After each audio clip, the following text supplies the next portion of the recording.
My name is Jude. I founded a site called HeadFi. We're focused on headphone hi-fi, for those of you who don't know what it is. It's a growing site because I think the headphone hobby is growing.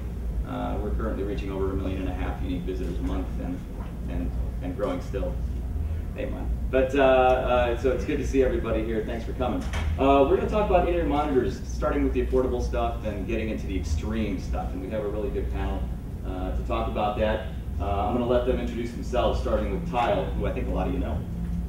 I'm Tile Hertzens, editor at InnerFidelity.com, sister publication to Stereophile, focused on personal audio.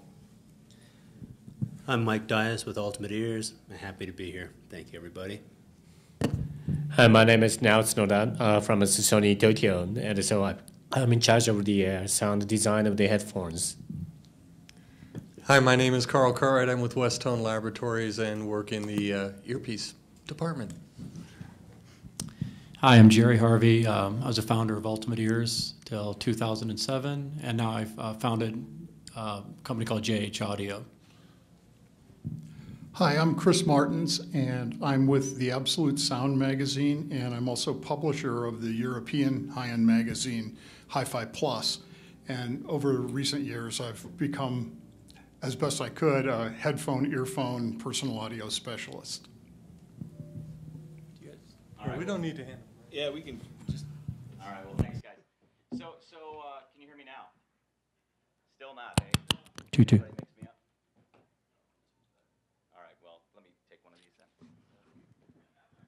All right, there you go. All right, so the one thing that is, I think, obvious to anybody who walks around and sees people, obviously in-ear monitors are kind of where it's at as far as on-the-go use.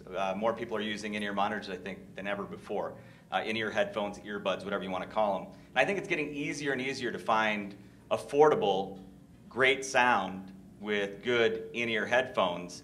And more than ever before, it was actually easy to find bad ones not that long ago. And then now you can go out, spend less than $100 and get some good ones. I only wanted to briefly discuss the affordable stuff because I wanted to get into some of the extreme stuff. But I wanted to talk to these guys to find out if they had any ideas or discussion about why they think that is. You know, what is driving the development of in-ear headphones such that we have, you know, it really is getting easier to find really good sounding in-ears than ever before.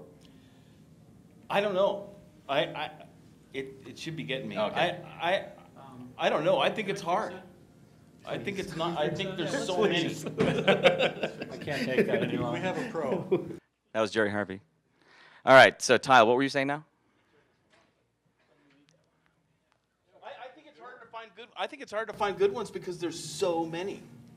So you think it's actually harder because it's harder there's so many just good because ones there's now. so many. Yeah. So it's the selection. There's a wide selection of good ones. But what do you think's driven the development of it? I mean, there's been, you know, before you'd spend $50 to $100 and like I say, you could find a really bad one. Now, you know, your recommendations, like you say, there's so many that it's harder to choose. But is it just that they've gotten better with sonics? I mean, you do measurements on inner fidelity. Do you think it's just a better grasp of you know, the more measurable characteristics with respect to the in-ears? Tile? I think it's. I think there's a lot of people jumping on headphone bandwagons all over the place, and in-ears is one of the places where they're doing it. And in-ears is easy because there is sort of a cheap investment in terms of R&D and stuff like that. So what I'm seeing is a whole lot of people coming out from Martin Logan is now just introduced some in-ear headphones, and you know that these things are typically made by 4 or 5 OEM makers in China, and you know, I don't really know that there's a whole lot of thought going into it. And my experience is the people who've been doing it a long time, Ultimate Ears, Westone, actually have throw the ball down the middle much more regularly. And I would say that if you want to get a good pair of inexpensive in-ear headphones, to go with people that have been doing it a long time. And they seem to be able to throw it down the middle better. All right, well, before we... Oh, go ahead, Mike. Well, I was going to hop in on that. So before we really address that question, we have to ask, why in-ears? Why balanced armatures? Why do these even exist in the first place? And we have to admit that they weren't originally built for audiophiles or for consumers or for any of us. They are a tool of the trade. They're a tool for musicians. They've been in the industry for over 15 years. A lot of the people on this panel are the reason why they've been in the industry and adopted by the industry. And so these are tools that are used by everybody's favorite musicians. That is a natural and easy jump for a consumer to say, my favorite musician uses these while they're performing as a tool. I bet these sound pretty good to use with a headphone or as an earpiece with my personal listening device. So you have two phenomena happening. You have the introduction of personal music that really was revolutionized with the iPod, and then you have an adoption of a technology, stage use, for a consumer use, and with that, the world is broken open. Yeah, it really has. Actually, now we're still talking about the affordable headphones. Now, you talked about the guys throwing it down the middle regularly. They've been doing it a long time. One of the more interesting things I've seen, and now Taka Tsunoda is here from Sony. We call him Now, and he's head of the headphone development at Sony. I wanted to talk to you now because you guys actually made some balanced armature in-ears, a couple of models of which I actually quite like, especially the XBA3, relatively affordable. What's the XBA3? $300 or thereabouts? Yeah, around 300. And I think it's a wonderful piece. I put it in our buying guide because I recommend it. But you guys took an interesting route. I mean, you haven't been doing balanced armatures a long time. You just started. But unlike everybody else that I've seen, you actually developed balanced armature drivers on your own rather than sourcing them from somewhere else. Why would you have done that, and how did you do it? Because you did it well. Okay, so let me talk about the balanced armature. Why did we decided to start producing the balanced armature drive in it? In the past, we believed the dynamic drive unit is more versatile for everybody because the dynamic drive unit have a slightly softer diaphragm, and which will offer more air to your ear canal, and therefore the dynamic driver unit is more ideal solution for that. But after we have seen this real market, and since these guys like the Ultimate Ears or some other Shure, some kind of those manufacturers started the very good balanced armature drive in it to head earbuds, and yes, so we have seen the opportunity for that. This is not our opportunity doesn't mean the market opportunity, but the quality opportunity. Those are kind of this balanced armature drive unit showed a very good isolation from the environmental sound to the ear canal. Therefore, we thought this is good for the mobile use. So then we decided to go. To the balanced armature drive in world. But then one thing that we didn't launch this product until the very recent years is we wanted to control everything from the scratch to the final product. And then one of the issue is drive unit. So if we don't produce the drive unit by ourselves, it doesn't mean we cannot get the ideal sound characteristics without that. Therefore, we decided to start manufacturing this balanced armature drive unit. Well, yeah. So that goes against. I mean, you actually are develop that certainly is not an inexpensive way to do R&D, to develop your own balanced armature. Nobody else is really developing their own balanced armature drivers. So that's pretty cool. You've obviously invested a lot in it. Will we see more products, balanced armature products from Sony?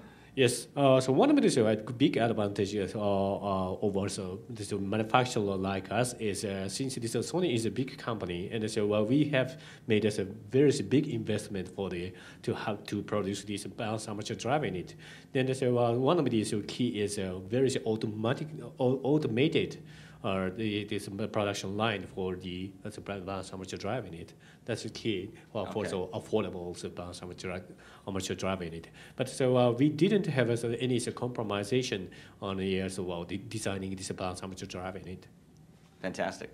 All right, well, that's, I wanted to, being that this is a hi-fi show and there's a lot of extreme hi-fi here, I wanted to transition into some of the higher end stuff. And what a lot of people don't know in the audio world is that some of the best sounding headphones in the world, regardless of form factor, in my opinion anyway, are some of the top-notch custom in-ear monitors that are available.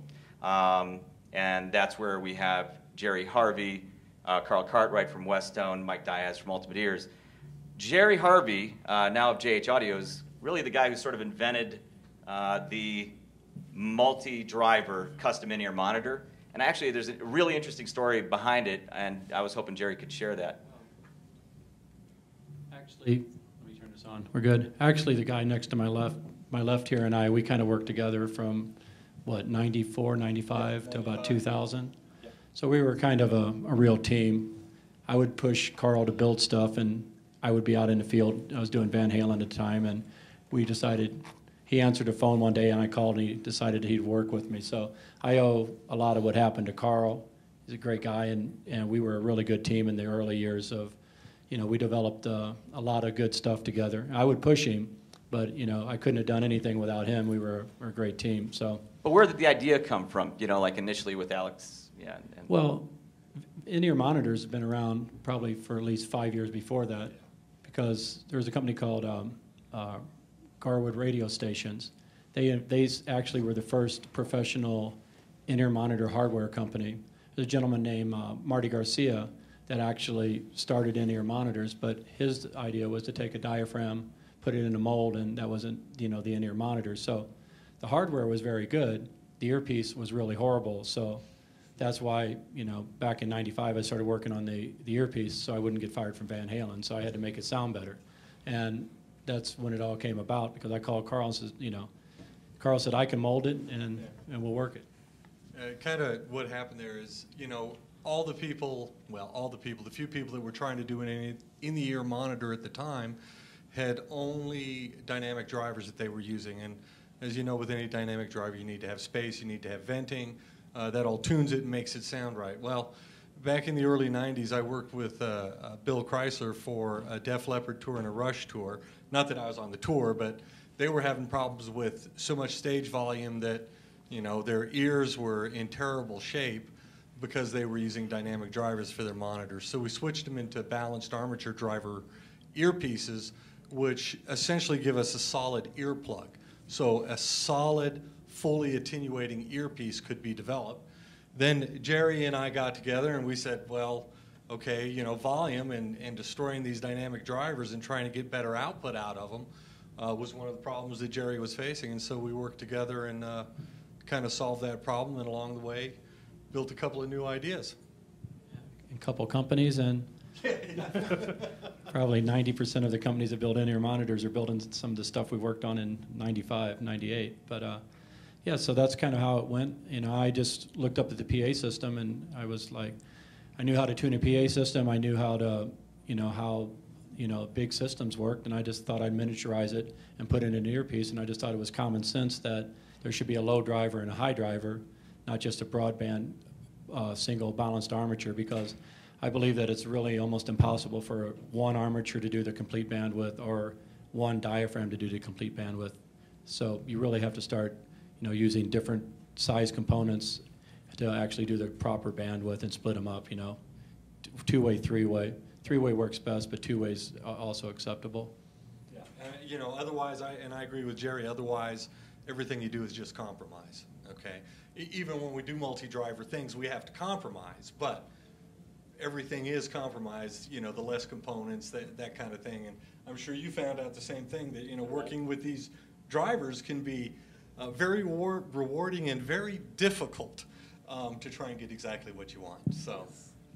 So getting back to your original question, Jude, again, once the stage was set with multi-drivers, it was the market that really helped craft the sound.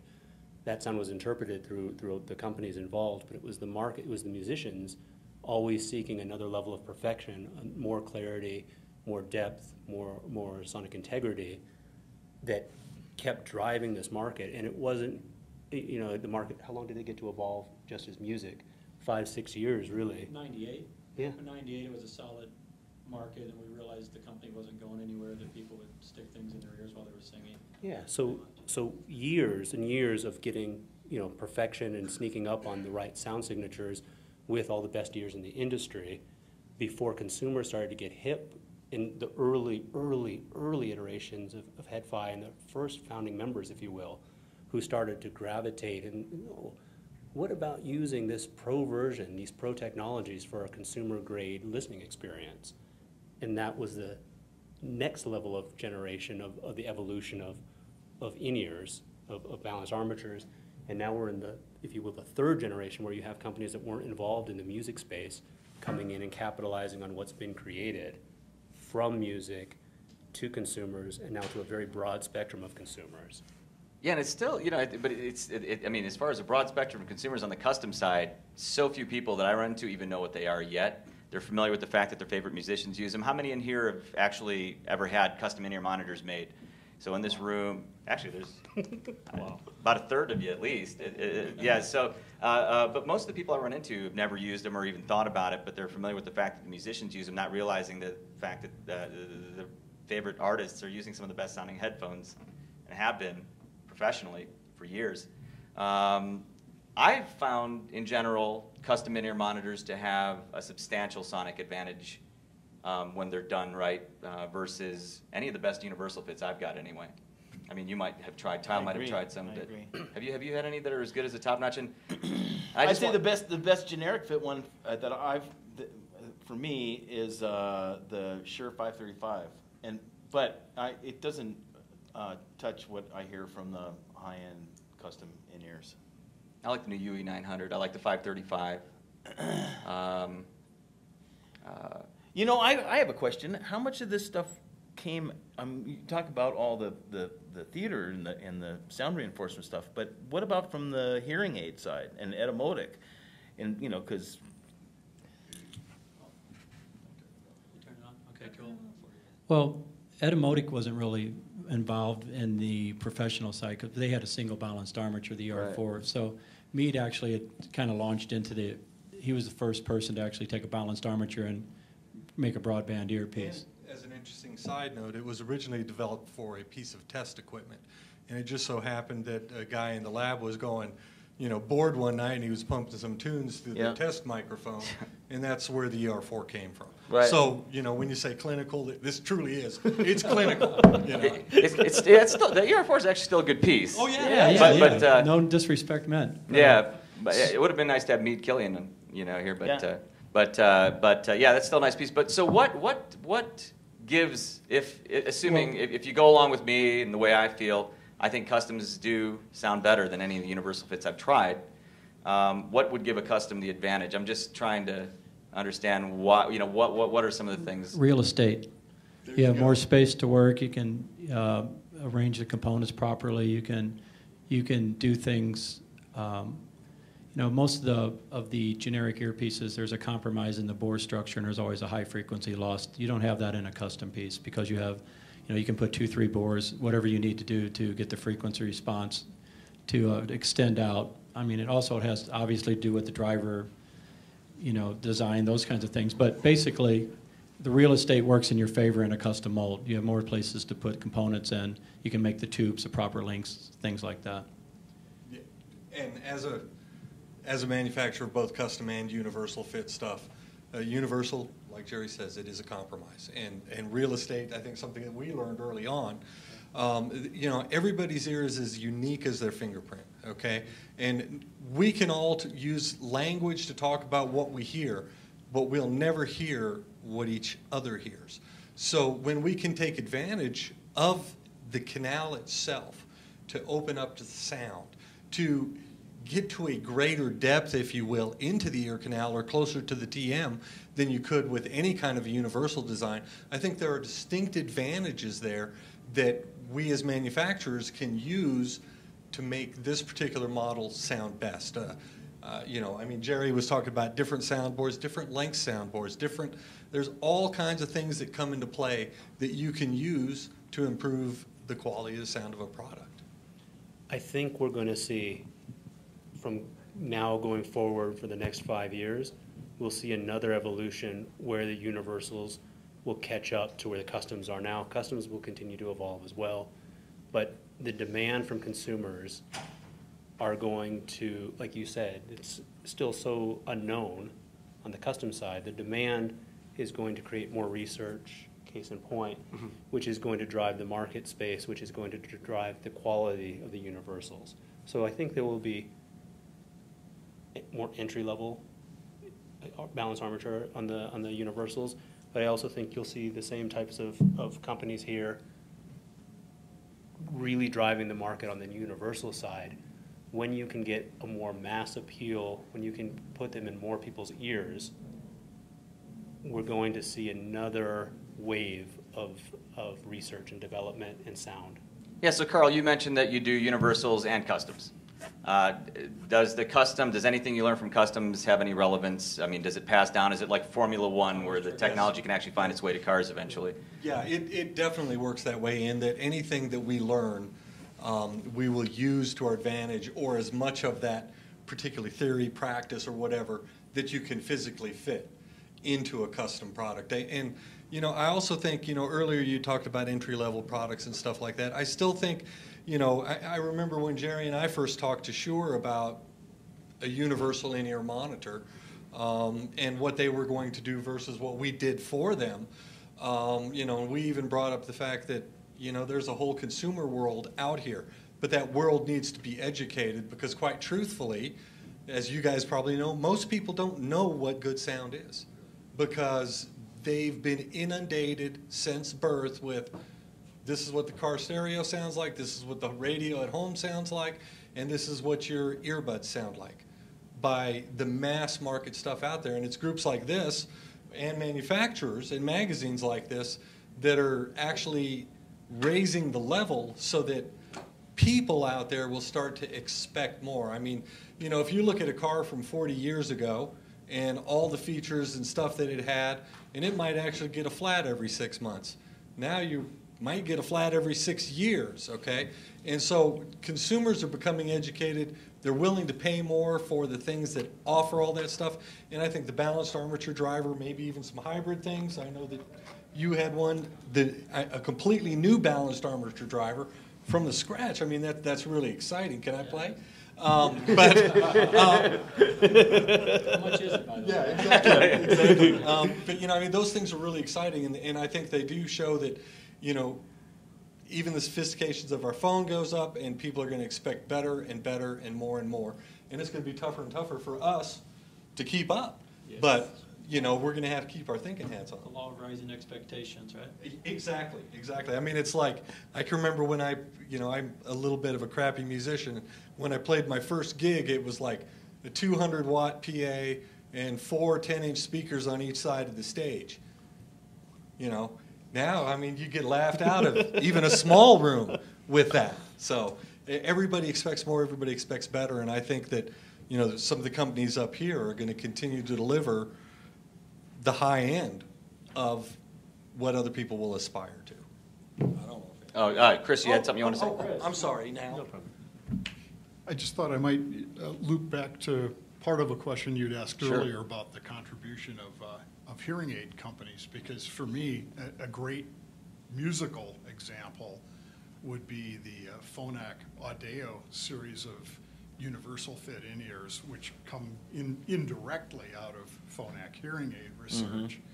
And two things I think those guys bring to the party, one of which is, by high-end audio standards, kind of a scary and even radical idea, is, hey folks, our research leads us to believe that sonic neutrality, if you buy that sonic neutrality is a good thing, isn't actually the same for all humans. And our research, because of who we are, we can do this kind of research pretty easily, shows us that, you know, there are kind of clusters of ideas about what neutrality would be in an in-ear.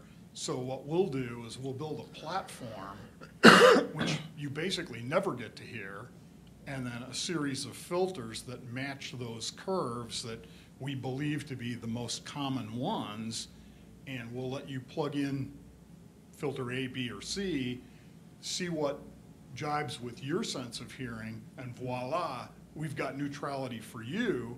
But if the man next to you or the woman next to you perceives things differently, they can pick a different filter and then they'll be happy.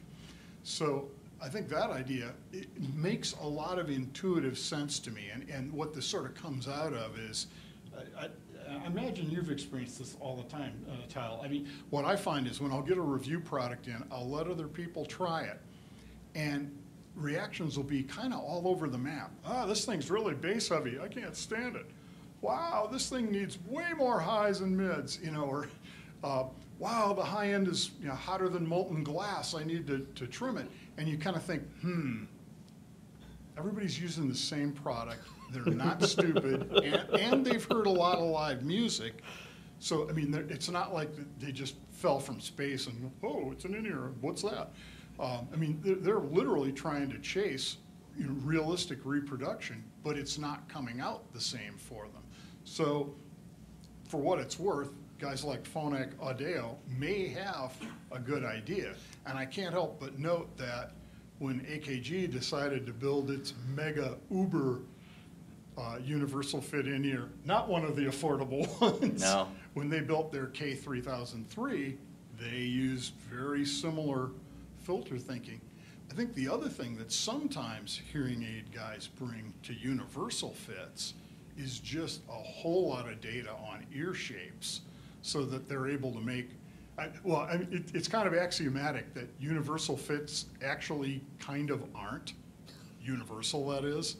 I mean, you've probably encountered this yourself where somebody will say, wow, these are really comfortable, try them. And you're like, I'd rather stick nails in my ear, what are you doing? I think sometimes the hearing aid guys make better guesses about a shape that'll work for more people most of the time in universal fit. Now, happily, customs solve the problem in a much more complete way. Yeah. I would agree that experience with the ear, particularly multiple ears, is a really big thing. When we first started doing our universal products, Westone Laboratories originally started as a hearing healthcare company and is still probably the largest manufacturer of custom fit products for the ear for hearing healthcare and hearing protection on the planet. I've been there for 33 and a half years now. There were about 14 people there when I started, and there's probably getting on towards 300 people at Westone now. We do military, we do music, we do hearing protection, we do hearing healthcare, as well as clinical supplies, audiology supplies, and test equipment. So it's kind of an interesting thing. I would agree that experience with the ear, particularly with universal stuff, is utmost critical. I mean, every ear, you know, you can go with a generality. Every ear from the aperture or the entrance into the ear canal to the eardrum or tympanic membrane is approximately 25 millimeters in length. Every ear is approximately 2 cc in volume from the occluded end of an earpiece to the TM. I can tell you from reality, that's not necessarily the case. And companies that design to those general, broad guidelines, I know, sitting in the office here is my brother, Chris Karl. He's also a long-term guy here and artist and stuff. And Can I say something about Chris? Yeah, go ahead.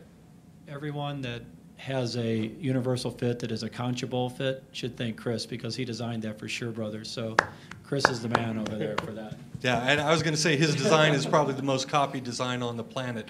As a matter of fact, I was on Amazon the other day looking at earpieces, and there's a new company out that's talking about their revolutionary teardrop fit. I mean, you know, but you know, when we decided to design a universal, we had years of experience working with earpieces, custom earpieces, and so we could visualize a lot of what we'd seen in the past. And as a benefit, we had access to thousands of human ear impressions. And we, you know, spent like 2 days with a notebook and rulers and dividers and all kinds of stuff, and we measured and came up with what we thought was the optimum shape or angles for a universal fit earpiece. And if you haven't tried I mean, you know, the Shure Brothers products are kind of based on that design. Westone products, there are a few others now that are kind of based on it. But if you're looking for universal, I mean, even yours is a nozzle in body design. So, you know, it has been an influential thing, and that relationship with the ear, as both these gentlemen said, is really important. And I have to chime in. There's something that we're not talking about, and that's the human side of it. So we can all talk about the ear, we can talk about the ideals, but if the pieces are ugly, if they're big or if they're funny, nobody's going to buy them. And they can sound fantastic. One of our first universal designs, which was one of my favorite sonic signatures, looked like a Frankenstein bolt, and it didn't catch on. And it's more of a Sonic to Starship Enterprise. Yeah. Put it together. What? So we can have all the data points. We can say this is what an earpiece should look like.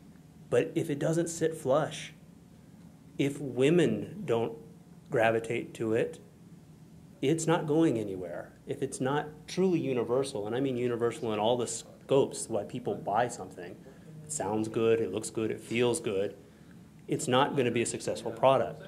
And so what we're seeing right now is we're seeing a merge of all of these things, and we're seeing it move into where it is consumer-friendly, consumer-accepted. Our new Universal 900s, in my opinion, are one of the nicest I've ever seen, and they fit right in the ear, like earpieces should. And that's what's happening now. So we're really seeing, and we will continue to see, that direction. Noel Lee begs to differ. Noel does beg to differ. Because he's got earphones that are shaped like trumpets and triangles and all sorts of stuff, and he, from what I can tell, sells a whole hell of a lot of them. He does. Yes. I actually like the Miles Davis trumpet, though. I think that's a good piece. Okay, I'm just saying that. I mean, it's gauche. I mean, right? The look is, Yeah. but looks like a trumpet. But I think it sounds good for a universal fit. But all right, so before we, because I want to end with the custom guys again, because I have a point I want to make. I got a pair of mine out here, the black pair, because you guys can see them easily. They're by JHAudio, not for any specific reason other than you can see them easily. They're black. But before we move on, I wanted to leave the manufacturers out of this one and talk to Tile and Chris and say, so we were talking about universal fit recommendations. I want to start with mine first, which we were talking about that. I'm not saying it just because he's here. The Sony XBA3 I really like. I can recommend that's $300 or thereabouts. The Ultimate Ears UE900. Have you tried those yet? I have. I like those a lot. The Westone 4R, not just because these guys are sitting here, they happen to be some of the best in-ear manufacturers here. The Shure SE535 are mine, and the Phonak, actually the PFE 232, I think is really good. I like that one a lot. You don't like that one? No. Okay, well, how about your recommendations? Well, first of all, I really hate anything that's piercingly bright in any way whatsoever. Which one of those is bright to you? Virtually all of them. Really? Yeah. I don't like the Sonys. The Shures are smooth enough. For universal fit, I like the PFEs that Chris mentioned, the cheap ones. The cheap ones? Yeah, I haven't heard those. They don't have very much bass in them. They're a little bass shy, but they're very, very clean sounding. They remind me a lot of the Etymotic ER4s. If you're trying to get a lot of isolation, the Etymotic ER4P offers more isolation than anything else, but it's not anything but ergonomic in a lot of ways. You just really have to shove it very deep in your ear canal. I like it. It's just not my. It's not one of my favorite sounding. But no, the other ones. So we disagree on choices. What about? Go ahead, keep going. Tom. No, so I tend to like smooth sounding stuff, and fundamentally that's really, really hard to come by in IEMs. They tend to be a little piercing sometimes. So the SE535 is one of your top choices. So the SE535 is where I'd go with that, and the real voice, the Spider real voice. They're dynamics. They're not. Yeah, I've heard that one. Yeah, they're nice and smooth. That's good. Yeah, that's very affordable. What about you, Chris? Well, we gotta get a mic. But Jerry's gonna say something. Shameless plug for the magazine. You'll see free copies of these around, and the buyer's guide, I'm pleased to say, has both an earphone and a headphone section. And so in the kind of the more Well, I'll start at about the $150 level and go up, but we recommended the Etymotic HF2, which is kind of the poor man's ER4, the Phonak Audio PFE 122, which is the less expensive of the Audios, the Sony XBA3, the classic Etymotic ER4P, the Klipsch Image X10i. Yeah, That's a good piece. it is. That's good. It's just really comfortable. That's a big selling point for me. Yeah. My favorite of Monster cables, which is the Monster Cable Turbine Pro Copper, the Westone 4, and the Audio PFE 232, which is the more expensive one. And if you're really feeling well-heeled that day, the AKG K3003. I actually haven't heard that one. Have you, Tom? What do you think? It's too bright. Is it too bright for you? But Use the filters, Luke. Yeah. All right, so now we're probably going to run out of time here, so I want to get back to customs because that's kind of, those are my favorite in-ears, are the top-notch customs. We talked about, Karl mentioned that they go deeper than your typical universal fit because when you take an impression, they go past the second bend. Yes. So they do go deeper, so you might be worried that they're uncomfortable. I actually find them to be far more comfortable than a universal fit. Universal fits they're completely dependent on outward pressure on the ear canal to establish isolation, to establish a seal. It's a universal fit. You know, it has to fill all ear canals. Whereas the customs, they pretty much pour them into your ears. So even though they go deeper, I find them to be more comfortable. Do you, Tyle? Absolutely. What about you, Chris? I find them to be more comfortable. I do. And in addition to the fact that I think they sound better, they're also a lot easier to put in, so you don't have to roll. So this is my left earpiece. It's in. And then when you want to take them out, it's out. And it isolates very well, and they sound fantastic. I was just talking to this gentleman here. He said, you just ordered the JH16s? So yeah, so these are JH16s here, and I just chose them because they're black, and they sound great too, but they're easy for you to see. But they go in easy, they seal real well, and they're very comfortable because they don't place a lot of outward pressure, at least if you get a proper fit on your ear canal. So from a comfort standpoint, they're also a huge advantage for me there. Anybody want to add anything about comfort and sound advantages with the customs? Well, I was just going to add on the comfort. You know, some people go, well, maybe it's hard plastic and that kind of stuff. But, you know, it's just like a suit or custom shoes, okay? A little bit of attention from the tailor, and that's the custom shop manufacturer, and your earpiece can be amazingly comfortable for the longest periods of time. Yeah. Now, some of that is you. Some of that is you following the instructions that the manufacturer gives you for getting the impression, because, you know, we all have our secret sauce, right, Mike? I mean, Oh, yeah. He's going to treat the impression slightly different than I will, slightly different from the way Jerry will. And that is to optimize what we get out of the earpiece.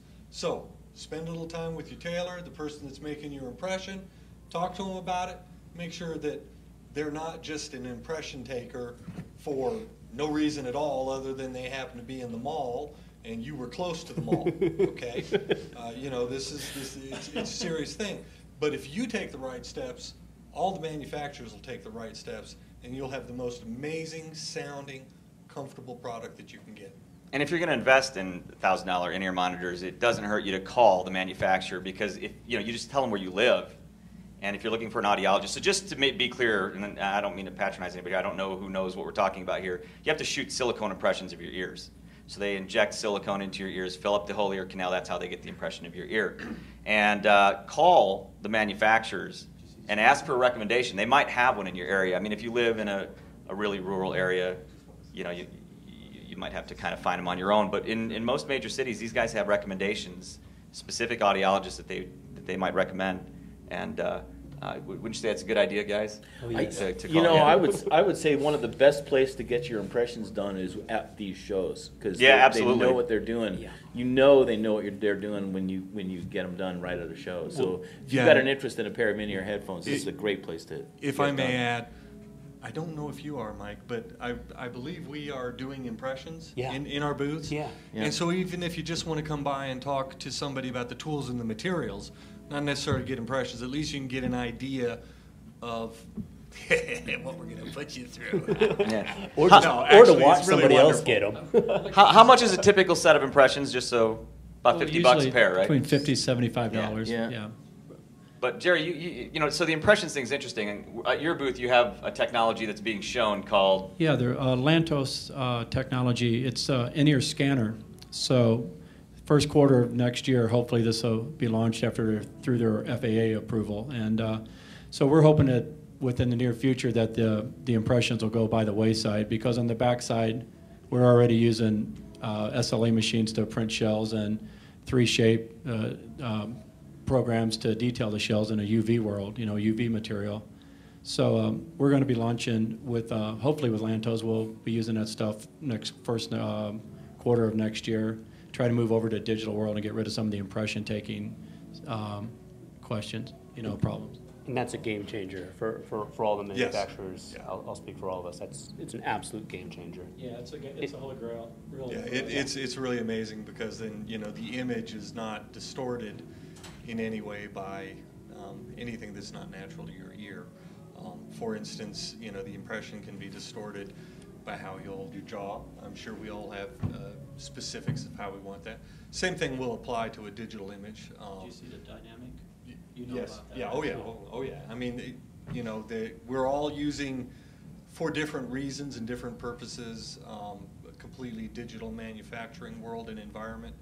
And the last step is what Jerry's showing here at the show, which I think if you get a chance, you should look at, and that is to get the impression scanned and digitally delivered to the manufacturer within the same hour, let's say, or sooner.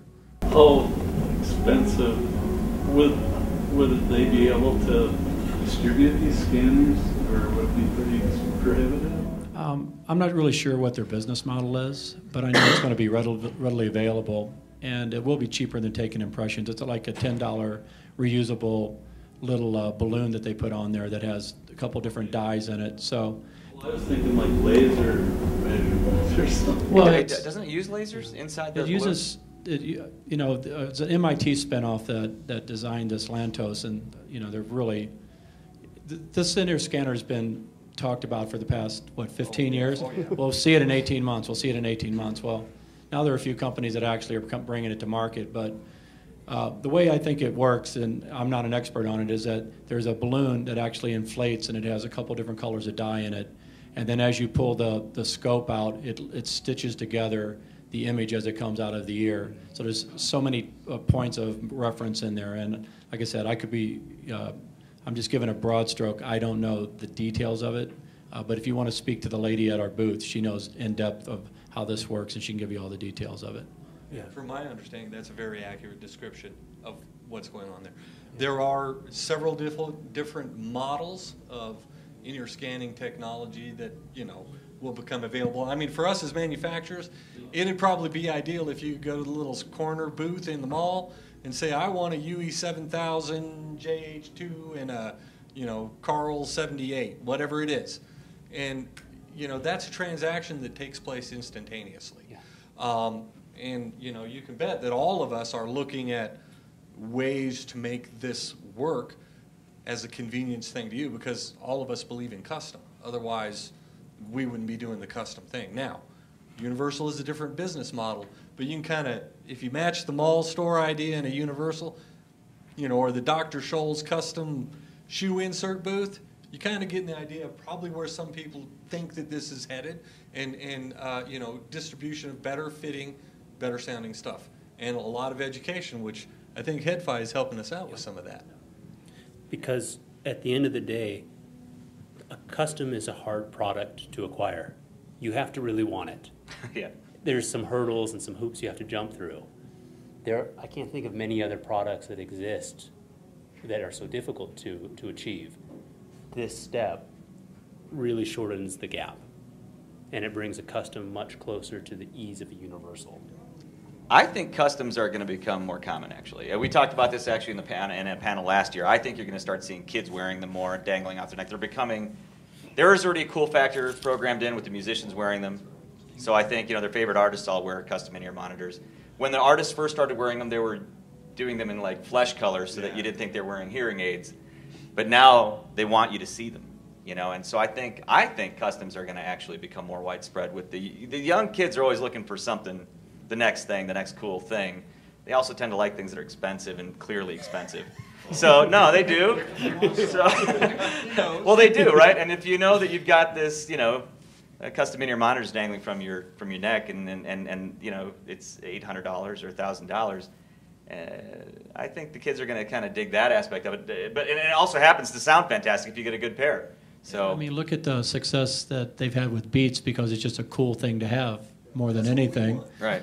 I mean, what's cooler than the Beats is actually having something that's designed, you know, custom, whatever color, whatever, you know, you want bling on it, you don't want bling on it. And that's even cooler than a set of Beats because it's actually custom to you, and it's kind of a status symbol because, you know, no one else has that exact, you know, it's going to be a totally personalized custom earpiece. I think that's a lot better than having the same thing everybody else has with a white headphone and a red cable. Right. Yeah, so I think they're going to get more popular. What do you think, Tyler? Do you think they'll get popular at some point? The thing that keeps on coming back to my head is that at the high end of headphones, the custom in-ears are so incredibly good sounding that, you know, I really can't think of a headphone, a normal sized headphone. Okay, the Stax 009 is pretty good, and the HD 800 when you put the mod in it is pretty good, but the JH13 is, and I haven't heard a custom Westone, I'm sorry, but some of these customs are at the top end are just spectacular. And Jerry has just flushed his brain and figured out a whole new theory. And if you get a chance to listen to the JH13s in his booth over there, they're extremely coherent sounding, and not like anything I've heard on headphones, I don't think. Yeah, actually, you should try ES5 too. Yeah, but I know. Yeah, the JH13s are an easy recommendation. Well, and I've got some of the ACSs, and I've got some of the UERM, and they're all very, very good. Right. They're all, and so one of the so the thing that gets to me is that it's expensive and they're small, and is it really worthwhile? And then you get a pair and it's like, man, I haven't heard anything like this before. I'll give you that. Yeah, I agree with that. How many of you have never heard custom fit? Okay, so fair number of you. One thing I'd toss out, and it's one of those things where it's so much a truism in audio that you forget how true it really is. This is personal testimony, but I'll also share something from an office mate of mine who got a set of custom fits. To be absent from the noise is to be present with the music. Because I figure everyone in this room wouldn't be here if they weren't after some kind of powerful, intimate connection with the music. And speaking from personal experience, from the minute I got my first set of custom fit in-ear monitors, thank you, sir. The illusion was that the cone of silence really had come down, and the thing that dawned on you was, oh, that's what the drivers sound like when you don't have air conditioning and TV noises and car traffic and 1,000,001 little things you forget are around you every day, every minute of every day, and you take those away, and you kind of have this, holy moly, there's music in here, and and it's just me and the music. I had a staff member who got her first ever set of in-ears, ultimate ears, thank you, and I came out to check in on her a few minutes after she had them and had a chance to read the instructions and figure out how to put them in. And I walked up to her and I saw her eyes were welling up with tears, and I said, are you doing okay? And she just said, I don't know if I can handle this. It's the first time I've ever had the sense of it being just me and the music and nothing else. We sound kind of like Not a cult, bad. don't we? but no, it really is that good. I mean, the customs really are that good. So I guess we'll go to Q&A now for everybody, unless anybody has anything they want to close with. All right, you want to go to Q&A? Denny. Just more of a comment, maybe a little bit of a question, is for those that do not yet have customers that are going to get them, getting the precise fit is key. If you don't have the precise fit, you're not going to want to use them. So send them back if you get a hot spot in your ear or something like that. And I just wanted to ask you guys about how you work with the customer in that process. Yeah, we'll probably all have pretty much the same. We would like to have you talk to us. Remember earlier I said you need to talk to the tailor? Yeah. You know, I mean, if you want your slacks to hang a certain way, you know, whatever it is, you need to talk to us because we will do everything to make sure that your experience is the best. The communication is anything from as simple as, tell me it feels big, or, you know, and I will try and question, well, not me personally, but somebody much better at it than me, will question you about, okay, let's get a little bit more into specifics, and we'll work through that. I mean, even down to if there's a sore spot in your ear, put some hypoallergenic lipstick on it, put the earpiece in, and send it to the lab. We're going to do the best thing we can because, you know, we believe intensely in this personal audio experience. Does that help? To two of the tailors before us, and if the bouncer could be alerted to prevent any kind of altercation, please contrast and compare the JH16 and the Ultimate Ears personal reference monitors that have acquired this accolade of King of the Hill. Do we have two Kings of the Hill? Could the Titans clash? Because I want to leave here with one of your products. And I... Well, yeah. Go first. Well, I think you really need to come by both booths since you're here and take a listen. The two different approaches to audio. UE has their approach and I have my approach. The thing I can say about the 16 and the 13 is they're the only earpieces on the planet now that are actually phase correct. It took me 15 years to figure out how to do it, and I finally did. So you'll hear, in my earpiece, you'll probably have a little bit more bottom end than a reference because it's more of a flat bottom end, and I'll let Mike speak to that. But what I've been working on is having a very musical sounding earpiece, something that, you know, has a pleasing audio signature with a very wide frequency response. And believe it or not, between the 10 and 2 o'clock area, that is really critical to have perfect phase. That's where you can really hear the articulation in the mix, all the pans, those kinds of things. So if you come and listen, kind of live with them for a little bit, and then kind of listen to the separation, the articulation.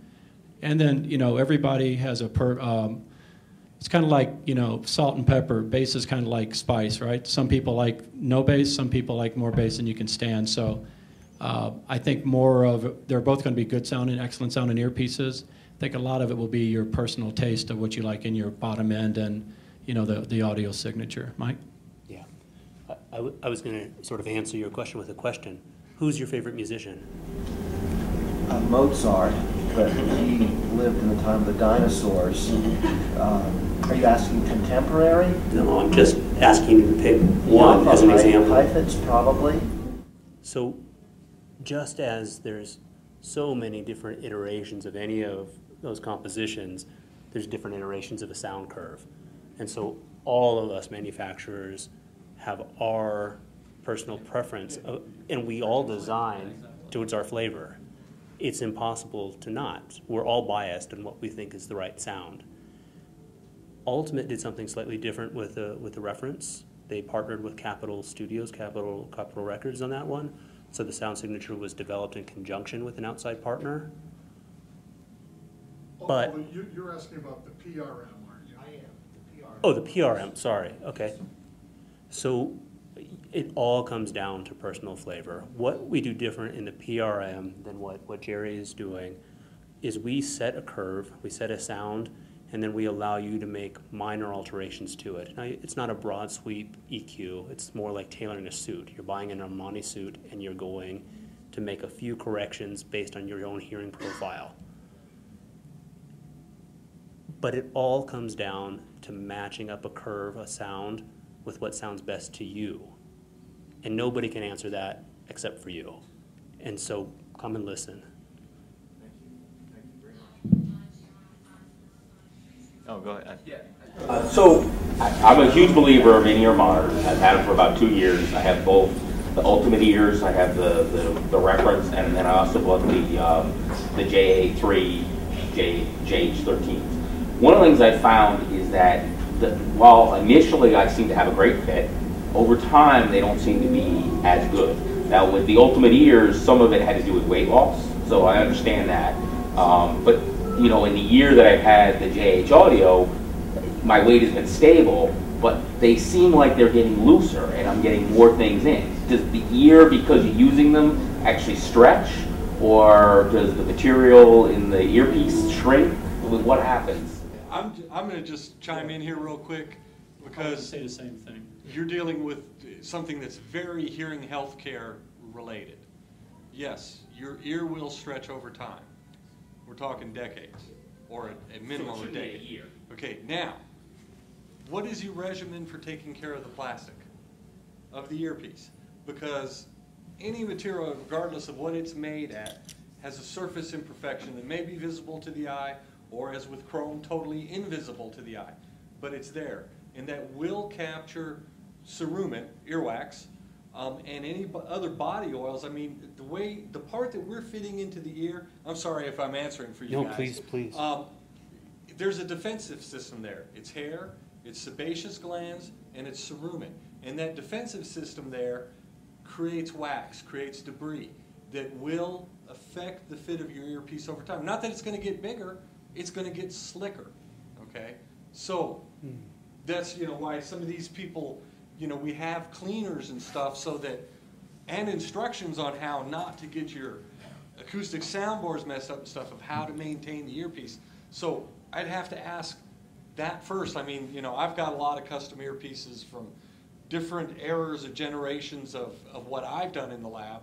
And, you know, that maintenance does, after a period of time, become a very important, not a critical element, but a very important element to your satisfaction with the earpiece. I will say one thing, though. I've seen people where their ear canals actually expand quite a bit from if you take an impression, take Alex Van Halen, for instance, and we did this in the early years. Back in '95, we built up a set of earpieces so big that they didn't even look like the impressions, and that was the only way we could get those earpieces to seal.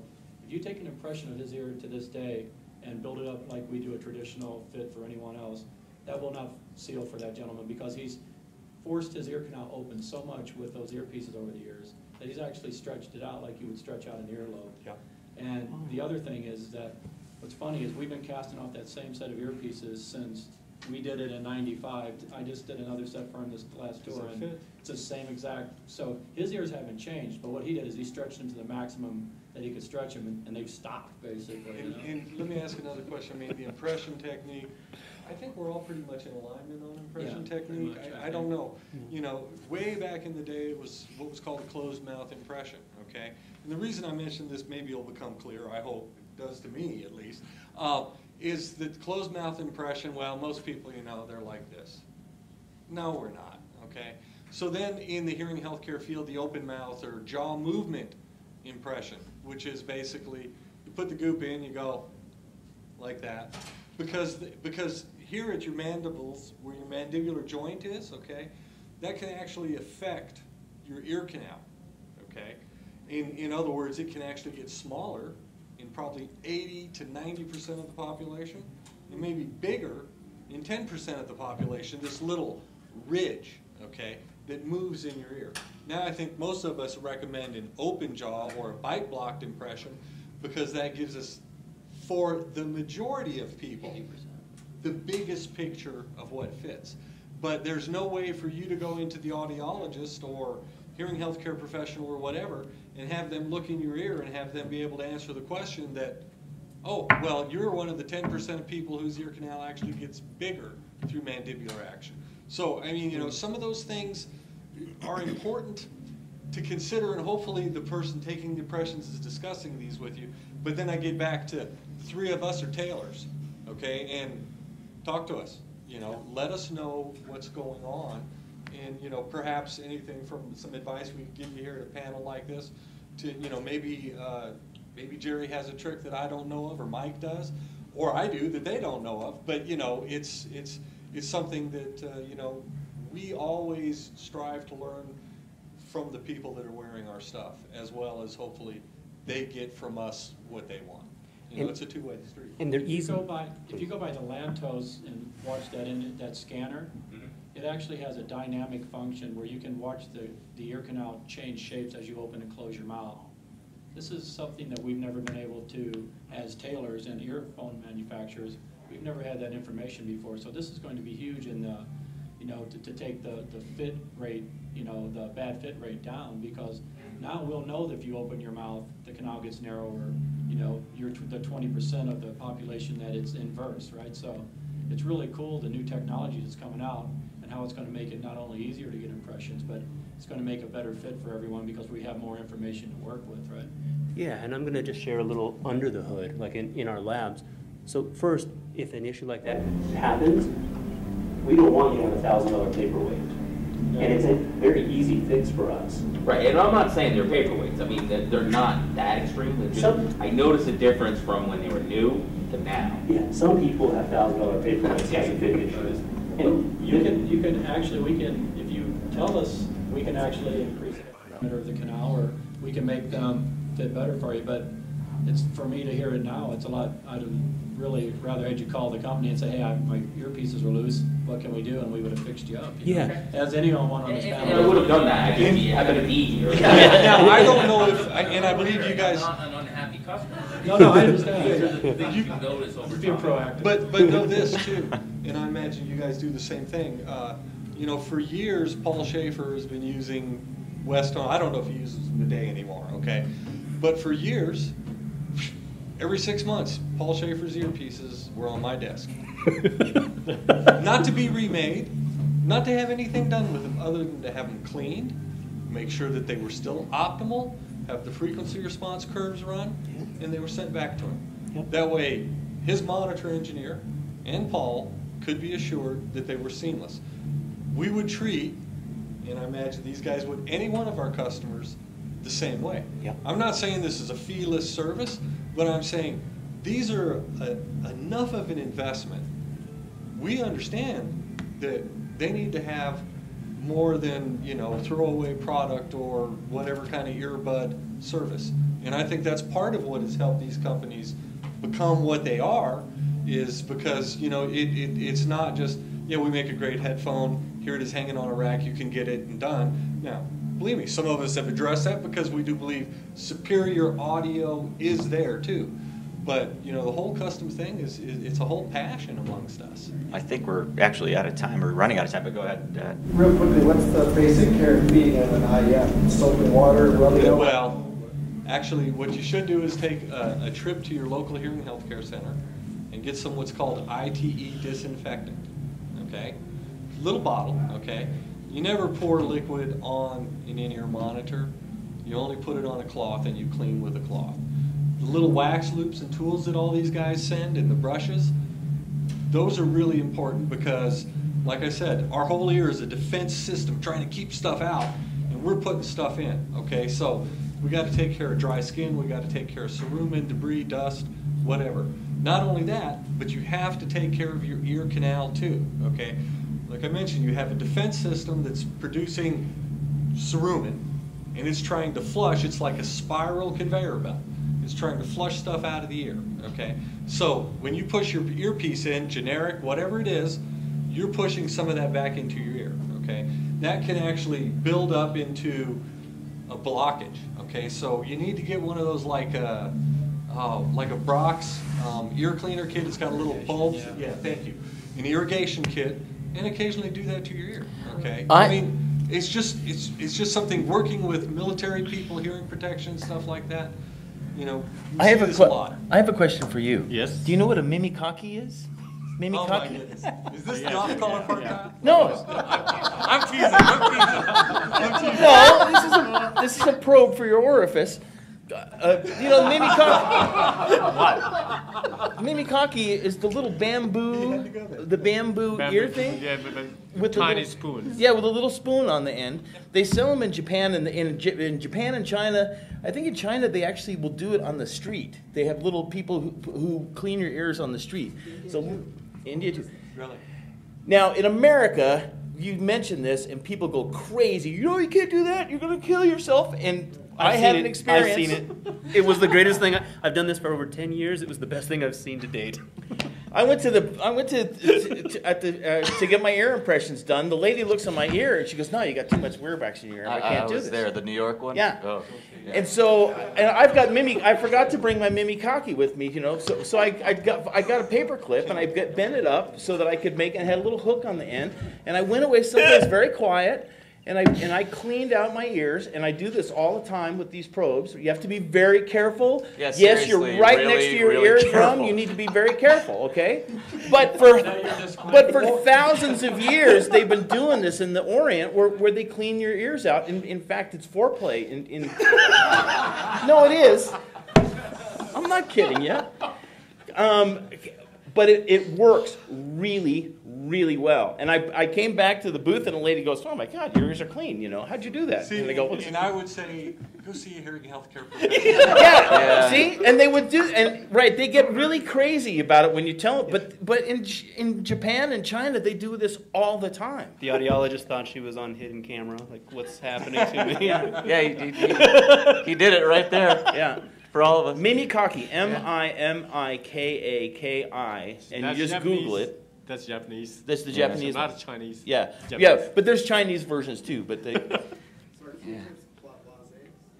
they'll push stuff back in your ear. The thing about these little ear pick tools is that you can go behind things and drag it out. And what happens is you push in your headphones in your ears all the time, and you can push wads of wax back in your ear. I mean, it's. Oh yeah, you definitely did push it in. I'm going to chime in with you. I think we're running really late, guys. Even if in Japan someone else is using the Mimikaki tool, that is the key. Someone else is using it. They're here looking into your ear canal using the tool. You're here with a sharp tool, probably arm unbraced, probably wrist and hand unbraced against the head. Oh, I'm very careful. You cough, punctured TM. Yeah, I saw Tile do that, and it seemed to work. I would be with Karl on this one, though. I know. Yeah. I'm a flyer. Yeah. But anyways, I do think he is a flyer. Yeah. He'll be in our Sunday panel, too. So, and I've prepared for that. So, well, thanks to all the panelists. And I want to thank now Taka Sonoda. He came from Tokyo, guys, to be here with us. So, thanks. So, thanks, everybody. Thank you for sitting on a panel with me. Thank you.